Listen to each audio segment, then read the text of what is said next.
I had walked on a different brand of crutch since I was a little kid. And the year after I climbed Mount Kilimanjaro, my dad started off a discussion with side sticks. And ever since then, I've been a tester and a user of side sticks crutches. The crutch was developed by a woman who is an amputee, and she paired up with a structural engineer. And the two of them have created this incredible crutch that is, in my opinion, better than anything else out there. The reason side sticks are so great is that they place the human experience with the crutch at the very center of the design process. Because when you're walking on crutches, you're carrying your weight with your hands, with your on your shoulders, and that's just not what the human body was originally designed for. So they took on the challenge of making the crutch usable and safe and comfortable for people like the woman who founded it and like myself.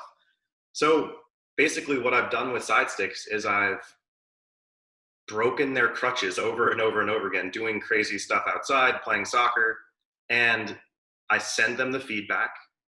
And what they'll do is they'll improve the product, ask me questions, and we'll have a back and forth until the crutch is what they actually called Nico proof by the end of their process, because I had broken it so many times. So side sticks has played a huge role in my life, and I'm going to be on them for the rest of my life. So Nico and I first met at a race that I founded in Harvard Square called the Bionic 5K.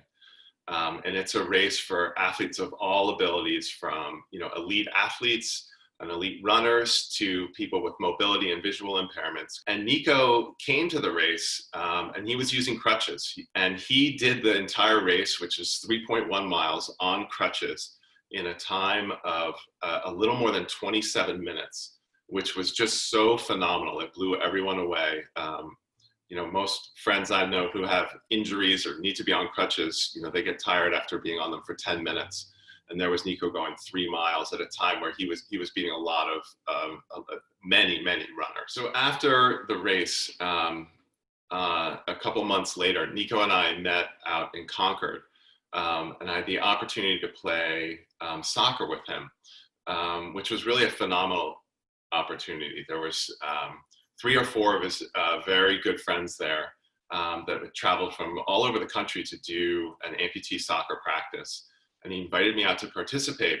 And obviously I use crutches every night, when I go to bed. And so it's a tool that I use daily.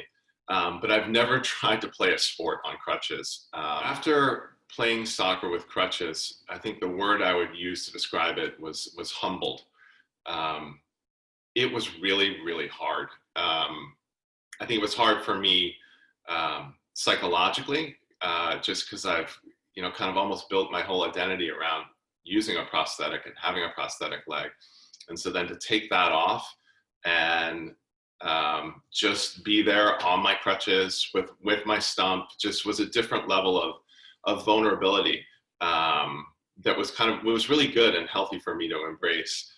And beyond the psychological aspects of it, I think just the athleticism of Nico and his teammates was extraordinary, and they were running circles around me. It was really really challenging for me, and I think it did help me build a lot of empathy for people's experiences that maybe don't have a prosthesis, that need to use crutches, and what that must be like day in and day out, not just playing soccer, but in the simple things that we do in life, right? From commuting back and forth to work, to going to the grocery store, to not always have your hands free would be a real challenge. I think human-centered design is incredibly important because it's most basically about people. Design is about improving the lives of people. And I think that it's important, as someone who designs something, as someone who creates something, to see that whatever you create is doing good in the world in some sort of way. So I think human-centered design is important because you're really thinking about an individual and the needs of that kind of specific client. I think so often, sometimes people, when they're thinking about producing something new, they think about what would everyone want, or what would some average person use. But when you think of really truly about the individual, and especially if you think about someone who might exist a little bit more on the margins of society, you can come up with innovations that truly help everyone. One example of this, I think, is the keyboard, right? That was first invented for the blind as a tool for communication. And texting itself was designed as a communication tool for the deaf. And in these modules on the STEM challenge, you'll be introduced to the Nike FlyEase, which is a shoe entry system that was designed by Nike. And you also look at Oxo Goodcrips, which is a company that grew to be a $200 million company. And it was started just with the simple idea of one man trying to figure out how to fit a potato peeler into the hand of someone who had arthritis.